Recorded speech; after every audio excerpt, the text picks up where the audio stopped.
Ancient Ethiopia, a land steeped in mystique and wisdom, holds within its traditions a prophecy seldom spoken of, yet deeply unsettling.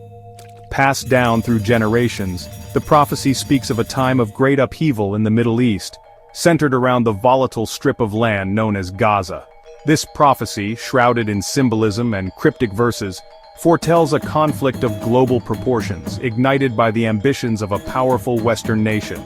It speaks of a war unlike any other, a whirlwind of destruction and chaos, leading to an unexpected resolution and a dramatic shift in the balance of power. The Ethiopian prophecy, though largely unknown to the world, carries profound implications for the future of the Middle East, particularly for the ongoing Israeli-Palestinian conflict. It paints a picture of a future where the established order is overturned, where alliances crumble and new nations rise. This ancient prophecy, whispered across millennia, serves as a stark warning, a call for understanding and perhaps a roadmap to navigating the treacherous geopolitical landscape of our times. The prophecy has been a subject of debate and discussion among scholars and spiritual leaders for centuries. Some dismiss it as mere folklore, a relic of a bygone era with little relevance to the present. Others, however, believe it to be a genuine message, a divine warning of the consequences of unchecked ambition and the cyclical nature of power. Whether a genuine prophecy or an ancient myth, the Ethiopian prophecy forces us to confront uncomfortable truths about the nature of conflict, the fragility of peace, and the enduring power of belief.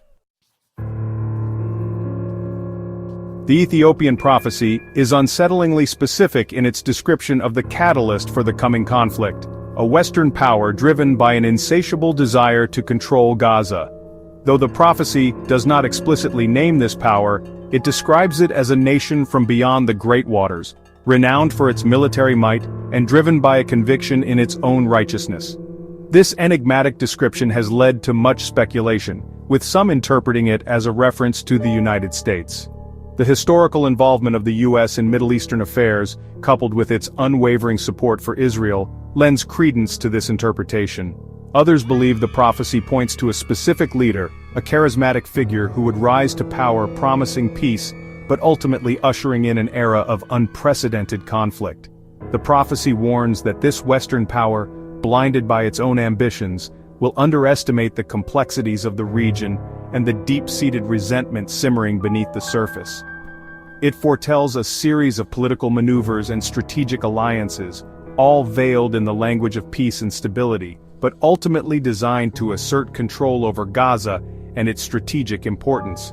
This attempt to manipulate the fate of Gaza, the prophecy warns, will be the spark that ignites the inferno.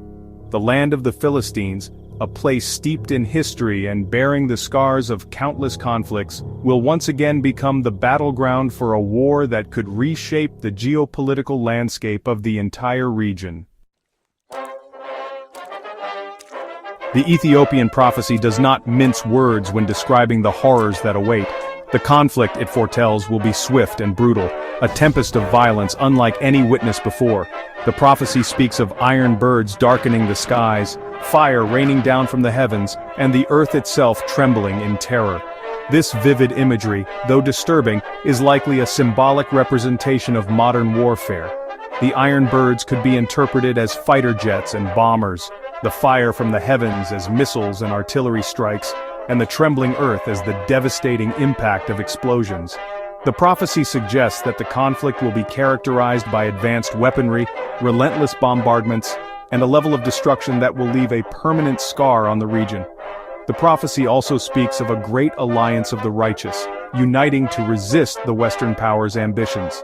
This alliance, it suggests, will be composed of nations from across the Middle East, brought together by a shared sense of indignation and a determination to protect their own.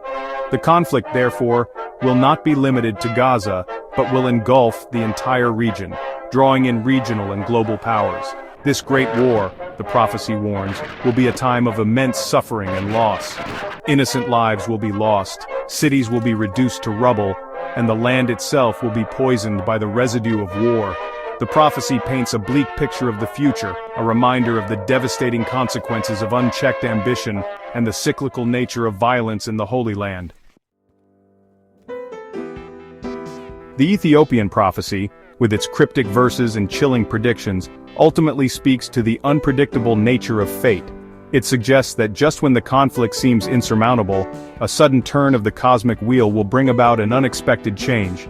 This twist, it hints, could come from the most unlikely of places, perhaps even from within the very heart of the conflict itself. The prophecy speaks of a new dawn emerging from the ashes of war, a period of reconstruction and reconciliation led by voices of wisdom and peace. It envisions a future where the scars of conflict begin to heal, where old enemies find common ground, and where a new order, based on mutual respect and understanding, starts to take shape. In this vision, the prophecy offers a glimmer of hope, a reminder that even in the darkest times, the possibility of redemption and renewal remains. It calls on us to heed the lessons of the past, to embrace the power of dialogue and cooperation, and to work towards a future where peace is not just a distant dream, but a living reality.